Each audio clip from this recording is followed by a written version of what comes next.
എല്ലാവരും സോയാബീൻ ഇതുപോലെ ഒന്ന് ട്രൈ ചെയ്ത് നോക്കുക. നമ്മൾ ആദ്യം ഇരുമ്പിൻ്റെ ചീൻചട്ടി എടുക്കുക. എന്നിട്ട് അതിലേക്ക് സൺഫ്ലവർ ഓയിലും പിന്നെ അതിലേക്ക് ഇഞ്ചിയും വെളുത്തുള്ളിയും ചതച്ചതാണ് ഇട്ട് കൊടുക്കുന്നത്. അതൊന്ന് ജസ്റ്റ് ഒന്ന് വാടി വരുമ്പോൾ നമുക്ക് അതിലേക്ക് വെല്ലുള്ളി ആഡ് ചെയ്തെടുക്കാം. ഞാനിവിടെ ഏകദേശം 2 എടുത്തിട്ടുണ്ട്. അത് നല്ലോണം ഒന്ന് ഒരു ഗോൾഡൻ ബ്രൗൺ കളർ വരുന്നവരെ നമുക്കൊന്ന് വാട്ടിയെടുക്കാം. അതിലേക്ക് ഞാൻ ഉപ്പിട്ടിട്ടുണ്ട്, അതൊന്ന് ജസ്റ്റ് ഒന്ന് വേഗം വാടി കിട്ടാൻ വേണ്ടിയിട്ട്.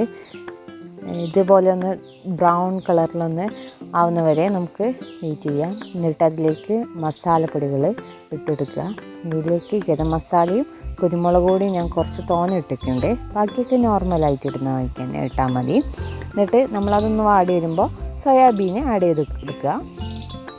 സോയാബീൻ ഞാൻ വെള്ളത്തിൽ കുതിർത്ത് അതൊന്ന് 2 മിനിറ്റ് തിളപ്പിച്ചെടുത്തതിന് ശേഷമുള്ള സോയാബീനാണ് ആഡ് ചെയ്തെടുക്കുന്നത്. എന്നിട്ട് അതൊന്ന് എല്ലാം ഒന്ന് മിക്സ് ചെയ്തിട്ട് മാറ്റി വയ്ക്കുക.